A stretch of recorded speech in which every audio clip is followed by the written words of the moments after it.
फ़अऊज़ु बिल्लाहि मिनश शैतानिर रजीम बिस्मिल्लाहिर रहमानिर रहीम उलाइका कतब फ़ी क़ुलूबिहिमुल ईमान व अय्यदहुम बिरूहिम मिन्हु सदक़ल्लाहुल अज़ीम।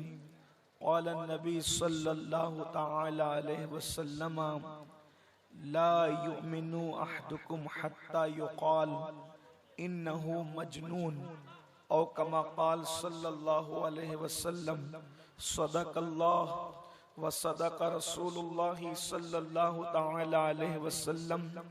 गौसे आज़म बमने बेसरो सामा मददे क़िबले दी मददे काबे ईमा मददे इंतज़ारे करमे तुस्त मने आईनी राब ऐ खुदा जुव खुदा बीनो खुदा दा मददे बगिरदा बे बला उफ्ताद कश्ती ज़ईफ़ानो शकिस्ता रात पुश्ती बहक के ख्वाजे उस्मान हारून मदद कुन या मुईनुद्दीन चिश्ती मदद कुन या मुईनुद्दीन चिश्ती मदद कुन या मुईनुद्दीन चिश्ती।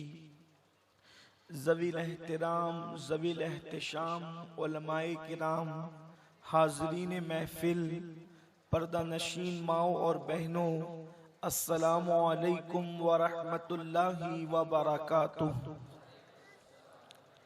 इंतहाई अक़ीदत व मोहब्बत के साथ अपने और सारी कायनात के मरकज़ अक़ीदत अनीसे बेकसां चारासाज़े दर्दमंदा हम गरीबों के गमगुसार हम फ़कीरों की सरवत शहर यारे इरम ताजदारे हरम नौबहारे शफ़ाअत शबे असरा के दूल्हा नौशे बज़्म जन्नत दानाए सुबुल मौलाए कुल ख़त्मुर रुसुल खुसरवे खूबां सयाही लामकां वजहे कुन फ़कां दुर्रिल्लाहिल मकनून सिर्रिल्लाहिल मखज़ून आलिमे मा काना व मा यकून आबो गिले अंबिया जानो दिले अस्फिया मतले हर सआदत मक्ते हर सियादत हुजूर अहमदे मुजतबा मुहम्मद मुस्तफ़ा अरवाहुना फ़िदा सल्लल्लाहु तआला अलैहि वसल्लम की बारगाहे बेकस पनाह में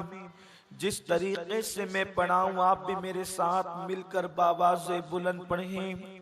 अस्सलातु वस्सलामु अलैका या रसूल अल्लाह। आशिकों की तरह जरा दुरूद पढ़ें और महफिल में रंग जमाएं। अस्सलातु वस्सलामु अलैका या नबी अल्लाह। अस्सलातु वस्सलामु अलैका या हबीब अल्लाह व अला आलिका व अस्हाबिका या नूर अल्लाह सल्लल्लाहु तआला अलैका वसल्लम। अर्श हक है मसनदे रिफ़अत रसूलुल्लाह की, अर्श हक है मसनदे रिफ़अत रसूलुल्लाह की, देखनी है हश्र में इज्जत रसूलुल्लाह की। हम भिकारी वो करीम उनका खुदा उनसे फजूम और ना कहना नहीं आदत रसूलुल्लाह की। सूरज उल्टे पाँव पलटे चांद इशारे से हो चाक, अंधे नजदी देख ले कुदरत रसूलुल्लाह की। वो जहन्नम में गया जो उनसे मुस्तगनी हुआ, है खलीलुल्लाह को हाजत रसूलुल्लाह की। अहले सुन्नत का है बेड़ा पार अस्हाबे हुजूर, नज्म है और नाव है इतरत रसूलुल्लाह की। खाक होकर इश्क में आराम से सोना मिला, जान की एक्सीर है उल्फत रसूलुल्लाह की। ऐ रज़ा खुद साहिबे कुरआन है मद्दाहे हुजूर, तुझसे कब मुमकिन है फिर मिदहत रसूलुल्लाह की। अल्हम्दुलिल्लाह अमलनेर की सरजमीन पर सवाद आज़म अहले सुन्नत व जमात की आलमगीर तहरीक सुन्नी दावत इस्लामी के ज़ेर एहतिमाम जश्न 100 साला इमाम अहमद रजा का इनेकाद किया गया है, जिसमें मेरी और आपकी हाजिरी अल्लाह तबारक व तआला कबूल फरमाए। इंशाअल्लाह आज खुसूसी खिताब हम अपने कायद, हम अपने अमीर मोहतरम का समात करेंगे। हजरत जितने वक्त में तशरीफ लाते हैं, थोड़ी देर के लिए मैं आपकी खिदमत के लिए हाजिर हूँ। मैंने इमाम अहले सुन्नत, मुजद्दिद दीन व मिल्लत, इमाम इश्क व मोहब्बत, कंजुल करामत, जबलुल इस्तिकामत, अपने वक्त के अजीम सूफी, अपने वक्त के अजीम मंसूर, अपने वक्त के अजीम दाइये इस्लाम, अपने वक्त के अजीम दाइये दीन, अपने वक्त के मुबल्लिग आजम, अपने दौर के अजीम मुफस्सिर आजम, अपने दौर के सूफी आजम, इमाम अहले सुन्नत मुजद्दिद आजम इमाम अहमद रजा खां मुहद्दिस बरेलवी रहमतुल्लाहि ताला अलैह की जिंदगी और उनकी तारीख विलादत बिलखुसूस जिस आये करीमा से जो है वो निकलती है, उस आये करीमा के हिस्से की तिलावत करने का शरफ हासिल किया है। इमाम अहमद रजा की जिंदगी पर अहले सुन्नत की महफिलों में बहुत गुफ्तगू की जाती है, बहुत तकारीर की जाती है। अहले सुन्नत के खुतबा अल्हम्दुलिल्लाह गाहे गाहे इमाम की जिंदगी को, इमाम के तसल्लुफ फिद्दीन को, इमाम के इल्म तफसीर को, इमाम के इल्म हदीस को पेश करने की सआदतें हासिल करते हैं। इसलिए कि 14वीं सदी के अंदर हमारे जितने उलमा, जितने फुक़हा, जितने मुहद्दिसीन, जितने मुअल्लिमीन और जितने बुजुर्गान दीन ने हमारे दीन और ईमान की हिफाजत की है, हम सबका एहतराम करते हैं। लेकिन इमाम अहमद रजा उन सब के कायद नजर आते हैं 14वीं सदी के अंदर। गुज़िश्ता सदी के अंदर मेरे प्यारे आका सल्लल्लाहु अलैहि वसल्लम के प्यारे दीवानों, इसीलिए अहले सुन्नत इमाम अहमद रजा को खिराज पेश करते हैं और इंशाअल्लाह खिराज पेश करते रहेंगे। मेरे प्यारे आका सल्लल्लाहु अलैहि वसल्लम के दीवानों, इमाम अहमद रजा की शख्सियत को बहुत पेश किया गया है और बहुत पेश किया जा रहा है। और आज मेरा उन्वान भी इमाम अहमद रजा मुहद्दिस बरेलवी की जात है। मेरे प्यारे आका सल्लल्लाहु अलैहि वसल्लम के दीवानों, इमाम अहमद रजा के हवाले से बहुत सारी गलतफहमियां भी फैलाई गई है। बहुत सारे लोग ये कहते हैं कि उन्होंने बिदअत को फरोग दिया है। बहुत सारे लोग कहते हैं कि माअज़ल्लाह वो तो अंग्रेजों के एजेंट थे। बहुत सारे लोग कहते हैं कि वो तो बहुत लड़ाकू थे, वो तो बहुत झगड़ालू थे। लेकिन आइए आज की इस महफिल में अल्लाह की तौफीक से उनकी जिंदगी के कुछ गोशे पेश करने की सआदत हासिल करेंगे और अवाम की अदालत में ये फैसला रख छोड़ेंगे कि इमाम अहमद रजा कौन थे। क्या वो वाकई अंग्रेजों के एजेंट थे या अंग्रेजों के एजेंटों की उन्होंने जड़ें काटी है? अल्लाह अकबर। आइए हम गैर जानिबदाराना तौर पर हवालों के साथ इमाम की जिंदगी को पेश करेंगे। मेरे प्यारे आका सल्लल्लाहु अलैहि वसल्लम के प्यारे दीवानों, इमाम अहमद रजा जदीद तहकीक के मुताबिक अल्लाह ने उनको 108 उलूम और फनून में महारत अता फरमाई थी। आप देख लें, अल्लाह अकबर, 14वीं सदी के अंदर किसी यूनिवर्सिटी का प्रिंसिपल भी आपको इस कदर बासलाहियत ना मिलेगा जो सलाहियत अल्लाह ने इमाम अहमद रजा को अता फरमाई थी। 108 उलूम और फनून के अंदर एक बात होती है, उलूम व फनून का जानना और होता है और उलूम व फनून के अंदर महारत हासिल करना और होता है। इसलिए कि जानने वाले तो दौर में बहुत होते हैं, लेकिन उसमें महारत हासिल करने वाले जो है वो चीदा चीदा लोग होते हैं। मेरे प्यारे आका सल्लल्लाहु अलैहि वसल्लम के प्यारे दीवानों, इमाम अहमद रजा इल्म हदीस में माहिर नजर आते हैं। इमाम अहमद रजा इल्म फिक्र में माहिर नजर आते हैं। वो मुदब्बिर हैं, वो मुफस्सिर हैं, वो मुजद्दिद हैं, वो वक्त के साइंसदान हैं, वो अपने वक्त के इल्म माशियात के बहुत बड़े माहिर हैं, वो अपने वक्त के रियाजी दां हैं, वो अपने वक्त के अजीम ज्योग्राफी दां हैं, वो अपने वक्त के अजीम ज्योमेट्री के अजीम माहिर नजर आते हैं। वो सूफी भी है, इल्म तसव्वुफ में महारत भी रखते हैं। मेरे आका सल्लल्लाहु अलैहि वसल्लम के दीवानों, वो इस बला के शायर हैं कि जब लखनऊ के शोरा के सामने उनका कसीदा मिराजिया पहुंचा तो लखनऊ के शोरा ने कहा, जिनको अपनी उर्दू दानी पे नाज था, वो कहते हैं कि ये कलाम किसी मौलवी का नजर नहीं आता, ये कलाम किसी उर्दू दा का नजर आता है। इमाम अहमद रजा वो थे, वो इतने बुलंद पाए के शायर थे कि अल्लाह अकबर, मेरे प्यारे आका अलैहिस्सलाम के प्यारे दीवानों। लेकिन इमाम अहमद रजा को मुहद्दिस होने पे नाज नहीं था, मुफस्सिर होने पे नाज नहीं था, अदीब व खतीब होने पे नाज नहीं था। लोग कहते हैं इमाम अहमद रजा तकरीर नहीं करते थे, तकरीर न करना और बात है। इमाम अहले सुन्नत के बारे में ये बात कही जाती है कि इमाम अहमद रजा मुहद्दिस बरेलवी तकरीर नहीं करते थे, लेकिन इमाम अहमद रजा जब तकरीर करते थे तो एक एक उन्वान पर 6-6 घंटा तकरीर करते थे। इमाम अहले सुन्नत की शान ये है, वो बहुत बुलंद पाए खतीब, बहुत बुलंद पाए खतीब भी थे। इमाम अहले सुन्नत की शान ये है, वो अदीब भी हैं, वो खतीब भी हैं, अल्लाह अकबर, वो मुफस्सिर भी हैं, लेकिन उनको अपनी किसी चीज पर नाज नहीं है, ना खिताबत पर नाज है, ना इल्म अदब पर नाज है, ना अल्लाह अकबर इल्म हदीस पर नाज है, ना इल्म तफसीर पर नाज है। अगर इमाम अहमद रजा को नाज है तो अपने इश्क रसूल पर नाज है, अपनी मोहब्बत रसूल पर नाज है। मेरे प्यारे आका सल्लल्लाहु अलैहि वसल्लम के प्यारे दीवानों, अल्लाह तबारक व तआला ने उनके दिल में इश्क मुस्तफा ऐसा कूट कूट करके भरा था, इसलिए कि इल्म मदरसों से सीखा जा सकता है और तसव्वुफ खानकाहों से सीखा जा सकता है, लेकिन इश्क मुस्तफा जब तक अल्लाह किसी को चुन नहीं लेता उस वक्त तक के उसको इश्क रसूल अता नहीं करता। इमाम अहमद रजा का इश्क रसूल शान का था।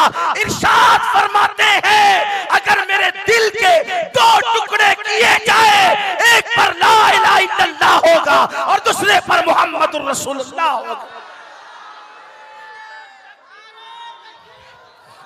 नारे रिसालत, इश्क मोहब्बत, इश्क मोहब्बत। मैं हैरान हूँ, मैं छोटा सा तालिब इल्म हूँ, मैंने दीवाने गालिब भी पढ़ा है, मैंने इकबाल को भी पढ़ा है, मैंने मीर को भी पढ़ा है, मैंने अल्लाह अकबर उर्फी को भी पढ़ा है, लेकिन एक बात कहना चाहता हूँ कि अल्लाह अल्लाह सुखाने नात के अंदर या सिनफे नात के अंदर इल्म रियाजी को, इल्म फिक को, इल्म ज्योमेट्री को कोई बयान करता नजर नहीं आता। अगर वो 14वीं सदी में बयान करता है तो इमाम अहमद रजा बयान करता। नात भी हो रही है, फिकी मसले भी बयान किए जा रहे हैं, नात भी हो रही है, ज्योमेट्री भी बयान की जा रही है। आओ देखो देखो, तवज्जो करें, अहले इल्म की तवज्जो चाहता हूँ। लोग इमाम अहमद रजा को समझते क्या हैं? मेरे इमाम ने एक कसीदा लिखा जिसको कसीदा मेराजिया कहते हैं। ये कसीदा मेराजिया उर्दू जबान का अजीम शाहकार है। आप अगर ऐसे खामोश सुनेंगे तो मैं इमाम को बयान नहीं करूंगा, इसलिए कि जब इश्क मोहब्बत का इमाम बयान हो रहा हो तो पूरी महफिल पर इश्क का रंग छा जाना चाहिए, पूरी महफिल इश्क के रंग में रंगना चाहिए। अरे जो उम्मते मोहम्मदिया के ईमान बचाने के लिए 22 घंटे जागता हो और सिर्फ 2 घंटे सोता हो, उसी को दुनिया इमाम अहमद रजा कहती है। इमाम अहमद रजा 22 घंटे जागने वाली जात का नाम है। आपको क्या पता, हमें क्या पता, बारगाह रिसालत से यूं ही लल्लू पंजुओं को इनाम नहीं मिलता। जब मुस्तफा करीम की बारगाह में किसी का खुलूस कबूल हो जाता है तब कहीं जाकर के इनाम अता किया जाता। हर अहरे गहरे नत्तू खैरों को बारगाह रिसालत में मर्तबे थोड़ी मिलते, और जिसको मर्तबा मिलता है फिर वो अहरा गहरा नहीं रह जाता। इमाम ने कसीदा मेराजिया लिखा। ये हमारी जमीन खानदेश की जमीन है, यहाँ शोरा बहुत है, मुशायरे बहुत होते हैं, उर्दू से लोगों को शगफ बहुत है। कसीदा मेराजिया जिसको लोग सही पढ़ भी नहीं पाते आज के दौर में, बहुत सारे अशार में लोगों को पढ़ने में मुगालता होता है। अल्लाह अकबर। ये कसीदा मेराजिया जो है दर्जनों अशार पर मुश्तमिल है। कसीदा मेराजिया तकरीबन 74 या 76 कमोबेश इसकी अशार हैं। और आप ध्यान से सुने, इमाम अहमद रजा कौन है? ये कसीदा लिखने की वजह ये बनी कि एक साहब इमाम अहमद रजा के पास आए, कहने लगे कि मैंने कसीदा लिखा है, आप उसकी इस्लाह कर दें।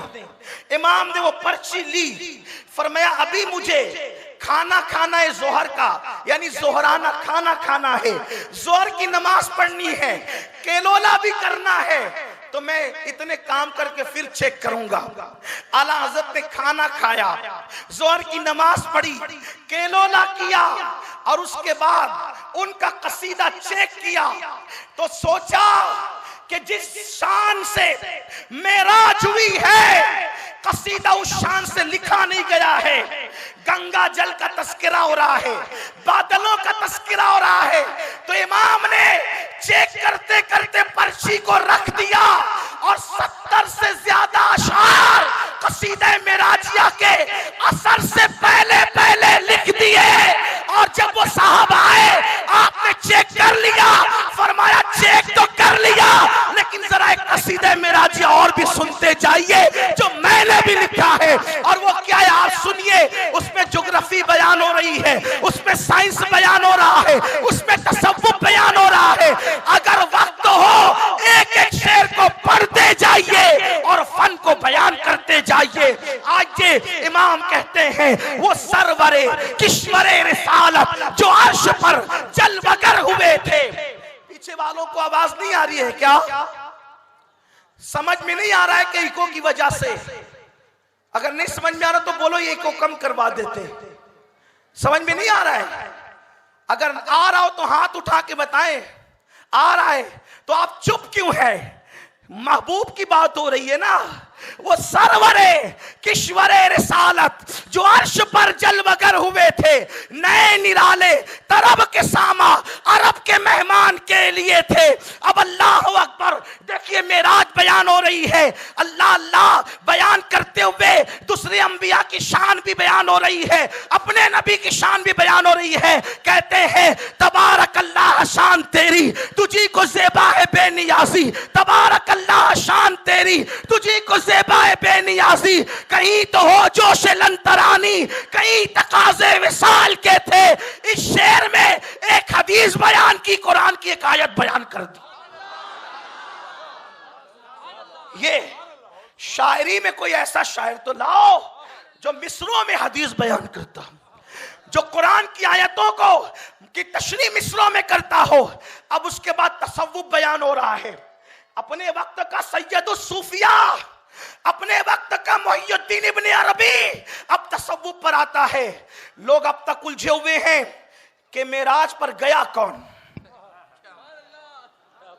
तवज्जे, ये बातें बच्चों के सामने नहीं की जाती, और जो बड़े हो जाते हैं लेकिन कच्चे होते हैं उनके सामने भी नहीं की जाती। लेकिन ये सुन्नियों की महफिल है, इसलिए बयान करने की हिम्मत कर रहा हूं। मेराज पर गया कौन? इसलिए कि निरा बशर खिला में बगैर ऑक्सीजन के नहीं जा सकता, जाएगा तो मर जाएगा। वो खला में नहीं गए, खला के ऊपर गए, आसमान पर गए, आसमान पर नहीं आसमानों पर गए। बशर जा नहीं सकता और गया तो आ नहीं सकता।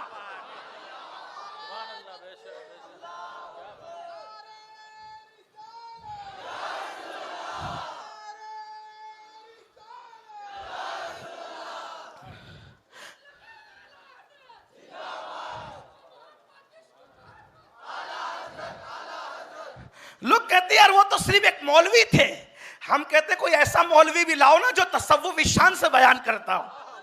वो मौलवी के रूप में मौलाए रोम थे अपने दौर के। जौहर की का जौहरी जानता है, भटियारे को क्या पता कि जौहर की शान क्या होती है। जिन्हें इल्म की हवा ना लगी वो इमाम अहमद रजा को क्या समझे। इमाम अहमद रजा को किसी बहुत अच्छे मुफक्किर का कौल है, आला हजरत को समझने के लिए कम से कम हजरत बनने की जरूरत है। आला हजरत को समझने के लिए कम से कम हजरत बनने की जरूरत। जो हजरत ना हो बेचारे वो आला हजरत को क्या समझ पाएंगे। ये इमाम अहमद रजा है। अल्लाह अकबर, झगड़ा है, मुनाजरे है, मेराज पे गया कौन? कुछ लोगों तो इंकार ही कर बैठे कि कोई नहीं गया। कुछ लोग कहते हैं अक्सा तक मेराज हुई। अक्सा तक हुई तो सुम्मा दना फतदल्ला फकाना काबा कौसैन किसके लिए है? अगर जो है वो अक्सा तक मेराज हुई तो मुस्लिम शरीफ की हदीस में यह किसके लिए है? इरजे इला रब्बिक, हजरत मूसा का कौल, अपने रब की तरफ पलटिए, पलटिए। अरे पलटता वो है जो वहां से आता है। ये नहीं कहा कि अक्सा की तरफ पलटिए, ये नहीं कहा कि जिब्रील की तरफ पलटिए। इरजे इला रब्बिक कहा, अल्लाह की अपने रब की तरफ पलटिए। पता चला अकीदा मूसा भी ये है कि मेराज में वो जिब्रील को देखकर नहीं आ रहे हैं, बल्कि जिब्रील के रब को देख करके आ रहे हैं।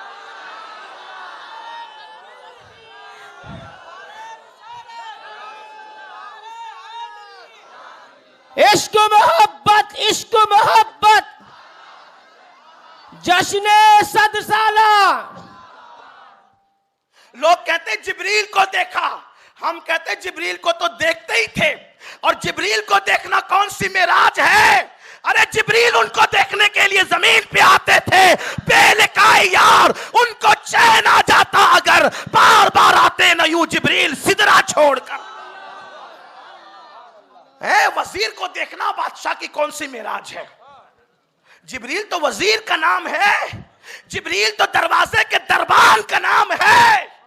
तेरे दर का दरबा है जिब्रील आजम। थक गए आप? तेरे दर का दरबा है जिब्रील आजम, तेरा मदह खा हर रसूलो वली है। मेराज पर कौन गया? आसमानों की सैर की, जन्नत की सैर की, जहन्नम को देखा, फरिश्तों को देखा, मलाइका को देखा, जिब्रील को देखा, सिदरा को देखा। और जहां जिब्रील थक कर बैठ गए उसके आगे गए। आला हज़रत फरमाते हैं, थके थे रूहुल अमी के बाजू, कहा वो दामन कहा वो पहलू, रिकाब छूटी उम्मीद टूटी, निगाहे हसरत के वलवले थे। जो एक पर मार के जमीन पे आता है, मेरे नबी की परवास के साथ उड़ते उड़ते थक जाता है। जहां जिब्रील थकता है वहां आमिना का लाल जाता है। लोग हलीमा की बकरियों के पीछे मेरे नबी को देखकर अपनी तरह बशर कहते हैं। अरे जंगल में हलीमा की बकरियों के पीछे देखकर अपनी तरह कहने वालों, शबे मेराज जिब्रील के आगे आगे भी तो देखो। शबे मेराज जिब्रील किया, थके थे रूहुल अमी, जहां जिब्रील थक कर बैठ जाए। और जिब्रील कोई मामूली चीज है, फरिश्तों का सैयद है जिब्रील, सरदार मलाइका है जिब्रील, और वो थक रहा है। एक पर मार के जमीन पे आने वाला कितना उड़ा होगा। थक कर बैठ गए, बैठ ही नहीं गए, हसरत से देखने लगे। थके तेरू, ये आला हज़रत बयान कर रहे हैं। लोग कहते हैं इमाम अहमद रजा ने क्या दिया? हम कहते हैं इश्क भरा अकीदा दिया। 14 सदियों के अकीदे पे जो धूल डाली जा रही थी, इमाम ने उसकी तजदीद करके अता फरमाया। थके थे रूहुल अमी के बाजू, कहा वो दामन कहा वो पहलू, रिकाब छूटी उम्मीद टूटी, निगाहे हसरत के वलवले थे। हुजूर आगे बढ़े आगे बढ़े। अब बताओ, जहां जिब्रील थक के बैठता है उसके आगे आमिना का लाल जाता है, तो आमिना के लाल को खुदा नहीं कहते, लेकिन खुदा से जुदा नहीं कहते। अब आगे गया कौन? इसको सूफी ही बयान कर सकता है, इसको सरमद ही बयान कर सकता है, इसको मंसूर ही बयान कर सकता है, इसको जुनैद बायजीद ही बयान कर सकते हैं। लेकिन कितनी सादगी से इमाम अहमद रजा ने तसव्वुफ के इस मसले को हल किया। गया कौन खुदा से मिलने? गया कौन खुदा से मिलने?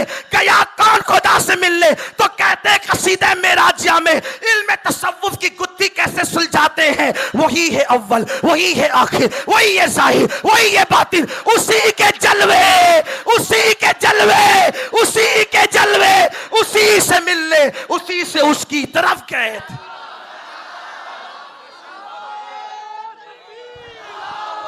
नारे रिसालत, इश्क मोहब्बत, इश्क मोहब्बत। मोहब्बत। इश्क मोहब्बत, इश्क मोहब्बत। अब पता चला कौन गया, उसी के जलवे, उसी से मिलने, उसी से उसकी तरफ गए थे। कहां से निकले थे, कहां गए थे? अब इल्म ज्योमेट्री के जरिए मेराज बयान हो रही है। ज्योमेट्री पे नाश करने वालों, जो मोहम्मद रसूलुल्लाह की नालैन को बोसे लेते, ज्योमेट्री उनके घर की कनीज है। नात में ज्योमेट्री का फन बयान हो रहा है। एक बात है, हुजूर कहां से आए थे, कहां से निकले, कहां पहुंचे। अब ज्योमेट्री के जरिए से मेराज बयान हो रही है। चैलेंज के साथ कहता हूं, 14वीं सदी में ऐसा शायर लाके बताओ। उनका इल्म फिक, इल्म हदीस तो अपनी जगह है, शायरी में कोई उनका हमपल्ला नहीं है, कोई शायरी में। और ये इश्क से आता है, ये फन नहीं है, ये इश्क है।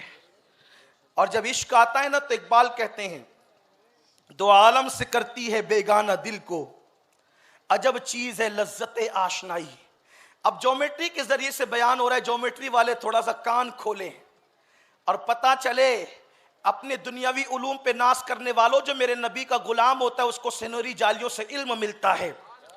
नबी आए कहां से, गए किधर। हुजूर के आने जाने को इल्म ज्योमेट्री से बयान किया जा रहा है। कहते हैं, कमाल इम्का के झूठे नुक्तों, तुम अव्वल आखिर के फेर में हो। कमाल इम्का के झूठे नुक्तों, तुम अव्वल आखिर के फेर में हो। मुहीत की चाल से तो पूछो, किधर से आए किधर गए थे। प्रकार लेते हो ना, प्रकार लेकर के जब आप दायरा बनाते हो ना, उसको मुहीत कहते हैं। दायरा बनाते हो, दायरा बनने के बाद किसी बड़े से पूछो कि वो दायरा शुरू कहां से हुआ और खत्म कहां हुआ। अल्लाह अकबर। मेरे इमाम कहते हैं, कमाल इम्का के झूठे नुक्तों, तुम अव्वल आखिर के फेर में हो। मुहीत की चाल से तो पूछो, किधर से आए किधर गए थे। ये इल्म ज्योमेट्री है उनका, ये उनका इल्म ज्योमेट्री है। ये इमाम अहमद रजा है। अगर और पढ़ता रहूं तो मेराज पर ही बात होती रहे। और कसीदा मेराज 70 से ज्यादा शार पर है, एक एक शेर पढ़े तो खत्म ना हो। शायद मुझे याद आता है कि मैंने किसी मौके पर मालेगांव में पूरे कसीदे मेराजिया को पढ़कर उसकी तशरीह करने की कोशिश की है। अगर वो आपको मिल जाए यूट्यूब पर तो आप उसको देख सकते हैं। आपको पता चलेगा कि इमाम क्या है। ये है इमाम की शायरी, ये इमाम की शायरी। अब आइए इमाम का इल्म हदीस देखें। थोड़ा मुश्किल उन्वान है इल्म हदीस। हुजूर मुहद्दिस आज़म के चौचवी रहमतुल्लाह अलैह फरमाते हैं कि मैंने इमाम अहमद रजा जैसा मुहद्दिस नहीं देखा। क्योंकि हम जब भी कोई हदीस पढ़ते और उस हदीस में जितने रावियों के नाम रहते, अनफुला इब्ने फुला, फुला इब्ने फुला, फुला इब्ने फुला, फुला इब्ने फुला, फुला, जितने नाम, आला हज़रत सबकी सीरत जानते थे। किसका कुव्वते हाफजा बुढ़ापे में कमजोर हो गया था वो भी जानते थे। कौन नाबीना हो गया था वो भी जानते थे। किसने बाजार में चलते चलते ककड़ी खा ली थी वो भी जानते थे। अल्लाह अकबर। किसने चांद की झूठी गवाही दी थी वो भी जानते थे। कौन तकवा पर आखिर तक दुनिया से रुखसत हुआ वो भी जानते थे। ये इमाम अहमद रजा का फन अस्माउल रिजाल में महारत है। और इल्म हदीस पर कौन सी हदीस सही है, हदीस सही और गलत नहीं होती। ये सही से मुराद ये फन हदीस की इस्तिलाह है। हदीस कौन सी सही है, कौन सी हसन है, कौन सी हसन ले गए रही है, कौन सी हसन ले जाती ही है, कौन सी जो है वो शाज है, कौन जो है अल्लाह अकबर गरीब है, कौन सी ज़ईफ है, किस रिवायत को मौजू कहा गया है, ये सब इमाम अहमद रज़ा की निगाहों में था। फरमाते हैं हम हदीस पढ़ते तो इमाम अहले सुन्नत बता देते कि इस हदीस में ये ज़ौफ़ है, इसमें जो है वो ये इस सनद में ये है और ये रिवायत का ये है। एक मर्तबा ऐसा हो गया, एक बार ऐसा हो गया कि हजरत मुहद्दिस सूरती अल्लामा वसी अहमद मुहद्दिस सूरती रहमतुल्लाहि ताला अलैह आला हज़रत के बड़े करीबी दोस्त थे। बहुत जमती थी, दोनों में बड़ी मोहब्बत थी। हालांकि मुहद्दिस सूरती जो थे वो आला हज़रत से इश्क की हद तक बल्कि अल्लाह अल्लाह इश्क की हद तक उनको चाहते थे। एक दिन किसी ने मुहद्दिस सुरती से पूछा, मुहद्दिस साहब, आला हजरत ना आपके उस्ताद हैं ना आपके पीर हैं, फिर आप आला हजरत से इतनी मोहब्बत क्यों करते हैं? बात यह है, हर सिलसिले का बंदा आला हजरत को चाहता है, हर मदरसे का बंदा आला हजरत को चाहता है, हर खानका का बंदा आला हजरत को चाहता है। शर्त यह है वो आला हजरत को जान ले कि आला हजरत कौन है। आला हजरत किसी सिलसिले के नहीं है सिर्फ, आला हजरत किसी मदरसे के नहीं है सिर्फ, आला हजरत किसी शहर के नहीं है सिर्फ, आला हजरत किसी खानका के नहीं है। इसलिए कि जो नबी का गुलाम होता है, वो नबी का जो गुलाम होता है, वक्त का वो इमाम होता है, वो इलाके और खित्ते कबीले का नहीं बल्कि वो सबका होता है। आला हजरत सबके हैं। आला हजरत को जो लोग महदूद करना चाहते हैं, मैं उन भाइयों को मशवरा देना चाहता हूं, उनको सिलसिलों में खानकाओं में महदूद न करना। आला हजरत अबकरी शख्सियत है, आला हजरत आफाकी शख्सियत है।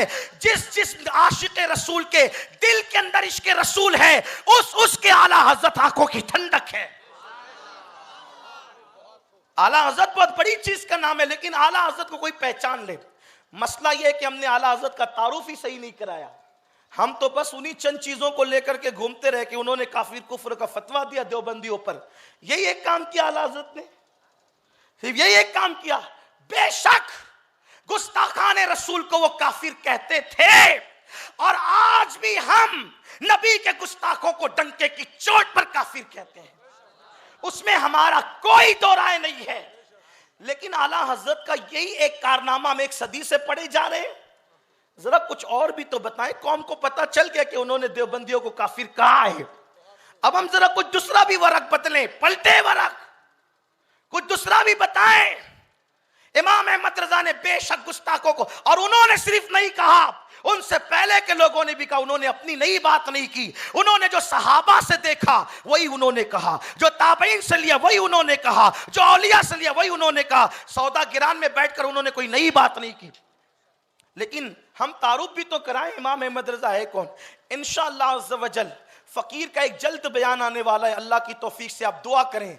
आला हजरत अपने दौर के इल्म माशियत के इमाम है। अल्लाह ने चाहा, अल्लाह ने तौफीक दिया, इन्हीं दिनों जश्न 7 साला के मौके पे किसी महफिल में हम इस पर गुफ्तगू करेंगे। आपको पता चलेगा कमरे में बैठकर इल्म माशियत पर क्या उनकी नजर थी, क्या नजर थी उनकी। और आज उन नुकात पर अमल कर लिया जाए तो मुसलमान आज भी तरक्की कर सकता है इंशाअल्लाह। अल्लाह तौफीक देगा तो। अब मैं कोई बड़ा आदमी नहीं हूँ, मैं मामूली हूँ, कोई अदीब खतीब अल्लामा कुछ भी नहीं हूँ, एक तालिब इल्म हूँ, बुजुर्गों की जूतियाँ सीधी करने वाला हूँ। लेकिन इमाम से हमें इश्क है, और हम तो हर वली को दिल दे बैठे हैं। जिसने करोड़ों के ईमान की हिफाजत की, उसको क्यों नहीं चाहेंगे। हम इमाम अहमद रजा को इश्क की हद तक चाहते हैं। इमाम अहमद रजा की जात को हम कभी रोकड़ा नहीं करते, इमाम अहमद रजा की जात को हम कभी नहीं बेचते।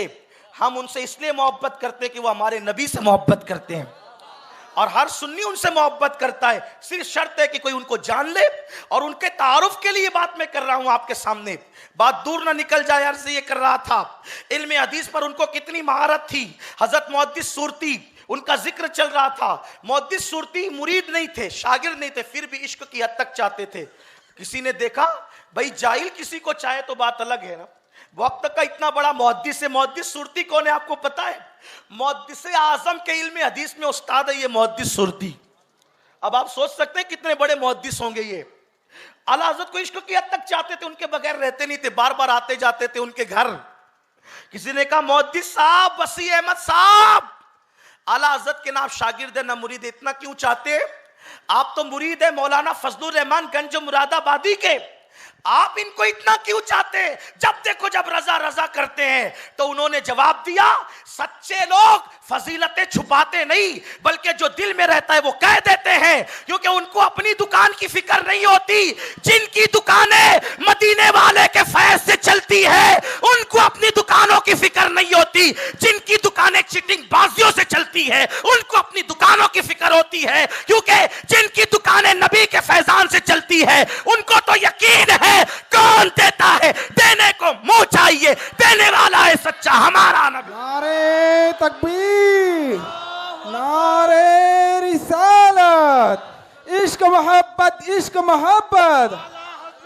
मुहद्दिस सुरती ने कहा, मुझसे पूछने वाले कि ना मैं शागिर्द हूं ना मुरीद हूं, उनसे इश्क क्यों करता हूं, तो सुनो, जो इश्क रसूल उस्ताद से नहीं मिला, जो इश्क रसूल पीर और मुर्शिद से नहीं मिला, वो इश्क रसूल इमाम अहमद रजा से मिला है। तो जिससे इश्क की दौलत मिली हो उससे इश्क ना करूं तो फिर क्या करूं। वही मुहद्दिस सूरती आला हजरत के यहां मेहमान हुए। उस दिन आला हजरत के यहां बहुत सारी चीजें पकी थी, उसमें से बैंगन भी पके थे। बिजाला जिसको कहते हैं आप, है ना, यही कहते हैं बैंगन बिजाला, वो पका था। दस्तरखान लगा, लोग दस्तरखान पे शायरी करते हैं, लोग दस्तरखान पे गाने सुनते हैं, लोग दस्तरखान पे व्हाट्सएप चेक करते हैं, लोग दस्तरखान पे लतीफे कहते हैं। इश्क मोहब्बत का इमाम मुहद्दिस सूरती के साथ बैठा है। बात चली, बैंगन बड़े पसंद और मजे से खा रहे हैं। क्या हदीस में इसका कोई जिक्र है? मुहद्दिस सूरती ने 7 हदीसें पढ़ी, 7 बैंगन की फजीलत पर। मुहद्दिस सूरती ने 7 हदीसें पढ़ी, चुप हो गए। आला हज़रत ने 7 और पढ़ी, 7 और पढ़ी, उसको 21 तक पहुंचाया। बैंगन की फजीलत पर 21 हदीसें पढ़ी आला हजरत ने, और पढ़ने के बाद फिर उसकी सनद पर बयान किया कि ये मौजू ये मौजू ये मौजू ये मौजू। पता चला जितनी 21 रिवायतें हदीस के नाम पे पढ़ी गई है उसमें कोई रसूलुल्लाह का कौल नहीं है, वो हुजूर की तरफ गलत मंसूब कर दिया गया है। इसलिए कि बैंगन जैसी बेफायदा सब्जी की फजीलत बयान करके नबी की तरफ मंसूब कर दिया गया, ताकि अहले इल्म और नबी पर माज़अल्लाह नुक्ता चीनी करे कि नबियों मुसलमान के पैगंबर ऐसे थे जो बगैर फायदे की फजीलत, जो बगैर फायदे की सब्जी पर, जो बगैर फायदे की सब्जी पर हदीसें बयान करते थे। तो नबी को माज़अल्लाह मशकूक या बदनाम करने के लिए बैंगन पर हदीसें गढ़कर नबी की तरफ मंसूब कर दी गई है। इसलिए ये कोई रसूलुल्लाह का कौल नहीं है। इसके जितने रावी हैं इसमें फला झूठा है, फला झूठा है, फला झूठा है, और बता दिया कि बैंगन की फजीलत पर कोई हदीस हुजूर ने बयान ही नहीं की है। दस्तरखान पर जिसका इल्म ऐसा हो, दारुल इफ्ता में उसके इल्म की रानाइयां क्या होगी। इमाम अहमद रजा ये है। आइए, मुझे याद आ रहा है इमाम अहमद रजा का इल्म फिक़्ह, वो कैसे फकीह थे। फिक़्ह कहते हैं शरीयत के कानून को। वो कैसे फकीह थे, तवज्जो करें। अच्छा, एक बात यह है, फकीह होना और बात है, और फकीह बना देना, फकीह गर होना। एक होता है पीर, एक होता है पीर गर, एक होता है आलिम, एक होता है आलिम गर, एक होता है इंसान, एक होता है इंसान गर। तो ये जो गर होता है ना, इसमें बड़े गुर होते हैं। आला हज़रत फकीह गर थे, और आला हज़रत का इल्म फिक़्ह शरीयत पर, यानी क्या जायज़ है क्या नाजायज़ है, इसकी मिसाल ही नहीं मिलती। आइए चलते हैं, बैठे बैठे मोहल्ला सौदा गिरान में आला हजरत के यहां देखते हैं कि वहां इल्म फिक़्ह के क्या जलवे हैं। अच्छा, एक चीज आपको बताऊं कि इंसान कैसा है, उसको जांचने के लिए उसके सोहबत में जो रहने वाले उनको देखना होता है, उससे पता चलता है कि क्या है। सही है, यही बात है। एक बहुत बड़े बुजुर्ग थे उस जमाने में, सैयद दीदार अली अलवरी रहमतुल्लाह अलैह। ये बहुत बड़े मुहद्दिस थे, सैयद भी थे, बहुत बड़े बुजुर्ग हैं ये। इनकी दोस्ती जो थी हजरत सैयद हजरत मुहद्दिस सूरती रहमतुल्लाह अलैह से थी। तो मुहद्दिस सूरती इनको कहते थे कि चलो यार एक मर्तबा इमाम अहमद रजा से मिले। तो कोई उसको अपने ऊपर आप लोग मत लेना, एक जनरल बात कह रहा हूं मैं। जो खुद खूबसूरत हो ना, तो वो दूसरे की खूबसूरती जल्दी से तस्लीम नहीं करता। जो खुद फनकार हो, वो दूसरे का फन जल्दी से कबूल। जो खुद मुकर्रिर हो ना, वो जल्दी से किसी की तकरीर सुनना अपनी बेइज्जती समझता है। ऐसे मैं खुद मुकर्रिर हूं, मैं क्यों किसी को सुनूं, मैं क्यों जो है वो जाकर के बैठूं, ऐसा होता है ना। लेकिन ये मैं आदमी को गिरा देती। शैतान से पहले कोई शैतान नहीं था, फिर शैतान को बहकाया किसने? तवज्जो आपकी, शैतान से पहले कोई शैतान नहीं था, उसको बहकाया किसने? तो उसको बहकाने वाले शैतान का नाम कुरान बयान करता है वस्तकबरा वकाना मिनल काफिरीन। उसको उसके तकब्बुर ने गुमराह कर दिया, और पता चला ये तकब्बुर इतना खतरनाक है कि ये मुअल्लिमुल मलाइका को शैतान बनाता है। इसलिए सबको शैतान ने लूटा, शैतान को तकब्बुर ने लूटा। इसलिए कभी तकब्बुर नहीं करना। और अल्लाह फरमाता है कि तकब्बुर मेरा हक है, जो मुझसे इसको छीनने की कोशिश करता है मैं उसके दांत तोड़ के उसको तबाह कर देता हूं। हुस्न दे तो तकब्बुर नहीं करना, दौलत दे तो तकब्बुर नहीं करना, इज्जत दे तो तकब्बुर नहीं करना, शान दे तो तकब्बुर नहीं करना, औलाद दे तो तकब्बुर नहीं करना, मर्तबे दे तो तकब्बुर नहीं करना, हत्ता के वली बन जाओ तो भी तकब्बुर नहीं करना। इसलिए कि मेरे नबी जब मेराज पर गए, अल्लाह के कुर्ब में पहुंचे, कुरान बयान करता है सुम्मा दना फतदल्ला फकाना क़ाब क़ौसैन औ अदना। सारी हदें खत्म हो गई, जलवाए जाहिर जलवाए बातिन में गोता जन हो गया, नबी के जलवे खुदा के जलवों में गुम हो गए। उस वक्त मेरे अल्लाह ने कहा हबीब तुझे इतने करीब बुलाया, इतने करीब किसी को नहीं बुलाया। आज बता तुझे किस लक़ब से याद करूं, तुझे कौन सा लक़ब दूं, तुझे कौन सा तमगा दूं। मेरे नबी चाहते तो अल्लाह उसी लक़ब से पुकारता, लेकिन मेरे नबी ने अर्ज किया मौला इतनी बुलंदी पर बुलाया है, फिर भी तू मुझे बंदा कह करके पुकार, ताकि लोगों को समझ में आए कि मकाम बंदगी किसे कहते हैं। इसीलिए कुरान ने वाक़े मेराज भी बयान किया तो बंदा कह करके बयान किया। दना फतदल्ला पे जाकर भी बताते हैं कि मैं बंदा हूं। बंदा बनकर रहने में जो मजे हैं वो खुदा बनने में नहीं है। नमरूद खुदा बना, लंगड़े मच्छर से हलाक कर दिया गया। फिरौन खुदा बना, दरिया में डुबो दिया गया। आज तक म्यूजियम में नंगा पड़ा हुआ है, उसको कफन भी नसीब नहीं हुआ। खुदा नहीं बनना कभी। हाँ, सच्चा खुदा तो एक ही है ना, उसके मुकाबले में जो खुदा बनेगा, इकबाल कहते मकाम बंदगी देकर नलू शाने खुदाबंदी। बंदा सच्चा बनना पसंद है, झूठा खुदा बनना पसंद नहीं है। कि मूसा सच्चे बंदे बने, दरिया में रास्ते पैदा हो गए। फिरौन झूठा खुदा बना, दरिया में डुबा दिया गया। फायदा किसमें है? बंदा बन। बंदे हो तो बंदे बनो, बंदे हो तो बंदे बनो। तो बंदा सैयद दीदार अली अलवरी कहते हैं कि हुस्न दौलत और इल्म ये तीन चीजें आती है तो तकब्बुर भी साथ आता है, और जहां तकब्बुर नहीं आता वहां विलायत आती है। तो कहते थे चलिए ना हज़रत एक बार मिल तो ले उनसे, क्योंकि जिससे मोहब्बत होती है आदमी मिलाने की कोशिश करता है। वो कहते थे वो आलिम है तो हम भी आलिम है। वल्लाह मैं उनकी बेइज्जती नहीं कर रहा हूं, सिर्फ बात बता रहा हूं। सैयद दीदार अली अलवरी की जूतियां मेरे सर पर है, बड़ी अजीम हस्ती है। लेकिन वो कहते थे वो आलिम है तो हम भी आलिम है ना, क्या जरूरत उनसे अलवर से उनसे मिलने जाने की, क्योंकि भाई चल करके जाना भी तो बड़ी बात है ना। बहुत दिन ऐसे ही चलता रहा, लेकिन मुहद्दिस साहब थे बड़े अपने जिद के पक्के। सोचा कि एक बार इनको मिलाकर दीदार साहब को आला हजरत का दीदार करा दूं।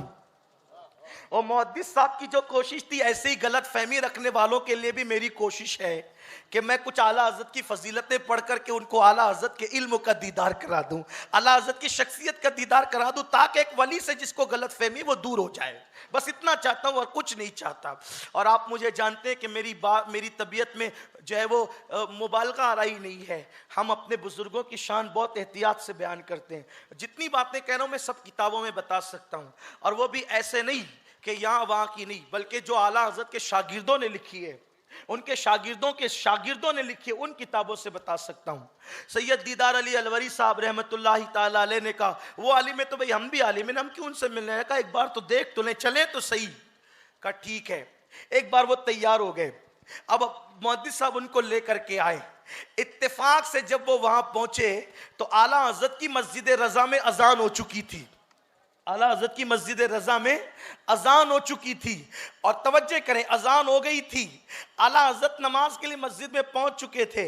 इमाम अहमद रजा की ये शान है। मैं सुन्नियों से मुखातिब होकर ये बात कहता हूं, आज हम कहते हैं आला हजरत के मानने वाले, फिक्र रजा के मानने वाले, मसलक आला हजरत जिंदाबाद, इश्क मोहब्बत आला हजरत। यकीनन मुझे कोई एतराज नहीं है बेफज़्ल ताला मसलक आला हजरत और फिक्र रजा को बेफज़्ल ताला हर सुन्नी मानता है। लेकिन आपसे कहता हूं मसलक आला हजरत यह भी है कि अजान हो तो मस्जिद की तरफ जाया जाए। मसलक आला हजरत यह भी है कि फराइज और सुन्नतों की पाबंदी की जाए। आला हजरत कहते हैं मैं इतना मसरूफ रहता हूं किताबें लिखने के अंदर कि इतनी मसरूफियतों में नवाफिल जो है और सुन्नतें माफ हो जाती है, लेकिन फकीर इतनी मसरूफियतों के बावजूद भी नफिल भी पढ़ता है, सुन्नतें भी पढ़ता है। कभी मैं सुन्नतें भी तर्क नहीं करता, नवाफिल भी तर्क नहीं करता। रब्बि सल्लि व सल्लिम दाइमन अबदा अला हबीबिका खैरुल खल्क़ि कुल्लिहिम।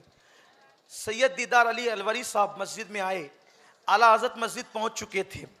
जब मस्जिद में पहुंचे, इमाम अहले सुन्नतों की भी पाबंदी थी, नवाफिल भी पढ़ते थे। आला हजरत की आखिरी वक्त तक के जमात तर्क नहीं हुई। इतनी बीमारी के बावजूद इमाम अहमद रजा लोगों के कंधों पे हाथ रख के कभी कुर्सी पर मस्जिद जाते थे और नमाज अदा फरमाते थे आखिरी वक्त तक इमाम अहमद रजा। और इमाम अहले सुन्नत ने लिखा है कि जो शख्स ना मुकीम हो, जो शख्स ना मुसाफिर हो, ना बीमार हो और वो मस्जिद की हाजिरी को तर्क कर दे, वो फासिक है, उसकी शहादत कबूल नहीं है। इमाम अहले सुन्नत ने मसला बयान फरमाया है। अल्लाह अकबर, आज अपना हाल क्या है कि हम तो सिरे से नमाज ही नहीं पढ़ते। तो बहरहाल सैयद दीदार अली अलवरी साहब मस्जिद में आए। उनका भी, वो भी बड़े बाअमल थे। आपने चाहा कि जल्दी से जमात में शरीक हो, तो वहां पे क्या देखा आपने कि एक छोटा सा बच्चा है जो कुएं से पानी निकाल रहा है। सैयद दीदार अली अलवरी साहब सफर से आए थे, वुजू करना चाहते थे और जमात में पहुंचना चाहते थे। एक छोटा सा बच्चा, क्योंकि उस दौर में हौज जो है वो नल नहीं होते थे मस्जिदों के अंदर, और जो है वो वुजू खाने टोटी वाले नहीं होते थे, कुएं से पानी निकालकर लोटे में डालकर वुजू करना होता था। सैयद दीदार अली अलवरी साहब रहमतुल्लाह अलैह इतने बड़े मुहद्दिस, इतने बड़े फकी होकर जमात की जल्दी में उस बच्चे से कहते हैं, ओ बच्चे मुझे जल्दी से पानी दे ताकि मैं वुजू करूं।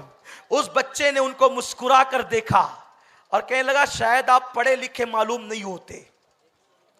ये आला हजरत के मोहल्ले, घर का नहीं मोहल्ले का बच्चा है। ये इमाम अहमद रजा के मोहल्ले का बच्चा है। कहते हैं शायद आप पढ़े लिखे मालूम नहीं होते। क्यों, आपको मसला नहीं मालूम है? कहा क्या मसला? कहा आपने मसला नहीं जाना कि नाबालिग से काम लेना जायज नहीं है।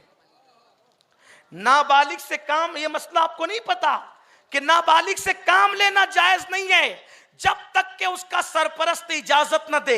आप मुझसे डायरेक्ट वुजू का पानी मांग रहे हैं जबकि मैं नाबालिग हूं और मैं नाबालिग नजर आ रहा हूं, तो आपके लिए जायज नहीं है कि आप मुझसे मेरे सरपरस्तों के बगैर काम करवाएं। और रही बात, अगर आप कहते हैं कि मैं आपको तोहफतन या हदियतन पानी देकर पानी हिबा कर दूं, यानी आपको हदिये के तौर पे, तोहफे के तौर पे पानी दूं, तो आपको दूसरा मसला नहीं पता कि नाबालिग अगर तोहफा दे तो उसका तोहफा कबूल करना भी जायज नहीं है जब तक कि उसका सरपरस्त राजी ना हो।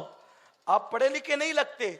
उस वक्त सैयद दीदार अली अलवरी ने उस नाबालिग को देखा और उनको आला हजरत के इल्म का दीदार उसी वक्त हो गया कि जिसके मोहल्ले का नाबालिग इतना इल्म रखता हो, उसके घर के बच्चों का इल्म क्या होगा, और जिसके घर के बच्चों का इतना इल्म हो उसके खुद के इल्म का आलम क्या होगा। और उनके घर के बच्चों का इल्म आप देख चुके हैं।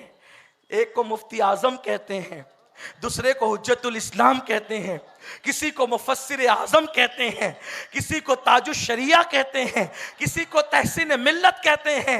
हर वक्त इल्म के जवाहिर पारे बिखेरते रहे। अब कुछ फनून बच गए, लेकिन इंशाअल्लाह फिर वो कभी हजरत तशरीफ ला चुके हैं। अब हमें हजरत का खिताब सुनना है। बस इतना कह सकता हूं कि अहमद रजा का ताज़ा गुलिस्तां है आज भी, खुर्शीद इल्म उनका दरख्शां है आज भी। अरसा हुआ वो मर्द मुजाहिद चला गया, सीनों में एक सोजिश पिन्हा है आज भी। सब उनसे जलने वालों के गुल हो गए चिराग, अहमद रजा की शम्मा फरोजा है आज भी। जश्न 7 साला जिंदाबाद, सुन्नी दावत इस्लामी पाइंदा। रिसालत के परवानों हर सनीचर को बाद नमाज इशा सुन्नी दावत इस्लामी के आलमी मरकज इस्माइल हबीब मस्जिद में सुन्नी इज्तिमा होता है, तो आप हजरात पाबंदी के साथ इसमें शिरकत फरमाएं। सुन्नी दावत इस्लामी की वेबसाइट sunnidawatislamי.net पर विजिट करें और बहुत सारी दीनी मालूमात हासिल करें।